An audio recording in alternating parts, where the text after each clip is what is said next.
করব সুপ্রাবিট এম এই ক্যাপসুলটা নিয়ে। এটার প্রস্তুতকারক হলো ড্রাগ ইন্টারন্যাশনাল লিমিটেড। এটার প্রতি পিস ক্যাপসুলের বর্তমান বাজার মূল্য হলো 3.5 টাকা। এরপর আসি এই সুপ্রাবিট এম ক্যাপসুলগুলো আপনারা কোন রোগের জন্য সেবন করতে পারেন, এটি কি কি কাজ করে। এটি ভিটামিন ও মিনারেলস এর ঘাটতি পূরণে আপনারা সেবন করতে পারেন।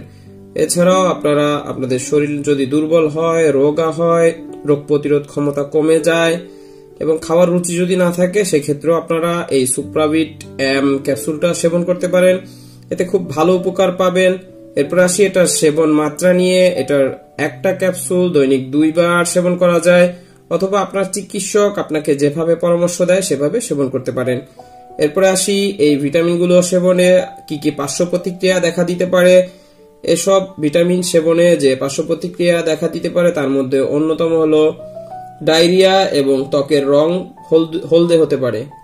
এরপরে আসি এই সুপ্রাবিট এম ক্যাপসুলটা আপনারা গর্ভাবস্থায় সেবন করতে পারবেন কিনা। এটি চিকিৎসকের পরামর্শ নিয়ে গর্ভাবস্থায় এবং যারা শিশুকে বুকের দুধ খাওয়াচ্ছেন তারা সেবন করতে পারবেন। সবাই ভালো থাকবেন, দেখা হবে পরবর্তী ভিডিওতে। আল্লাহ হাফেজ। সুপ্রাবিট এম এই ক্যাপসুলটা নিয়ে। এটার প্রস্তুতকারক হলো ড্রাগ ইন্টারন্যাশনাল লিমিটেড। এটার প্রতি পিস ক্যাপসুলের বর্তমান বাজার মূল্য হলো 3.5 টাকা। এরপরে আসি এই সুপ্রাবিট এম ক্যাপসুলগুলো আপনারা কোন রোগের জন্য সেবন করতে পারেন, এটি কি কি কাজ করে। এটি ভিটামিন ও মিনারেলস এর ঘাটতি পূরণে আপনারা সেবন করতে পারেন। এছাড়াও আপনারা আপনাদের শরীর যদি দুর্বল হয়, রোগা হয়, রোগ প্রতিরোধ ক্ষমতা কমে যায় এবং খাওয়ার রুচি যদি না থাকে, সেক্ষেত্রেও আপনারা এই সুপ্রাবিট এম ক্যাপসুলটা সেবন করতে পারেন। এতে খুব ভালো উপকার পাবেন।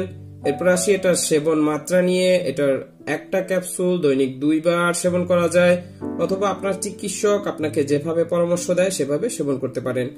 এরপরে আসি এই ভিটামিনগুলো সেবনে কি কি পার্শ্ব প্রতিক্রিয়া দেখা দিতে পারে।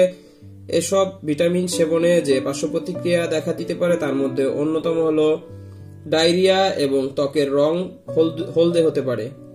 এরপরে আসি এই সুপ্রাবিট এম ক্যাপসুলটা আপনারা গর্ভাবস্থায় সেবন করতে পারবেন কিনা।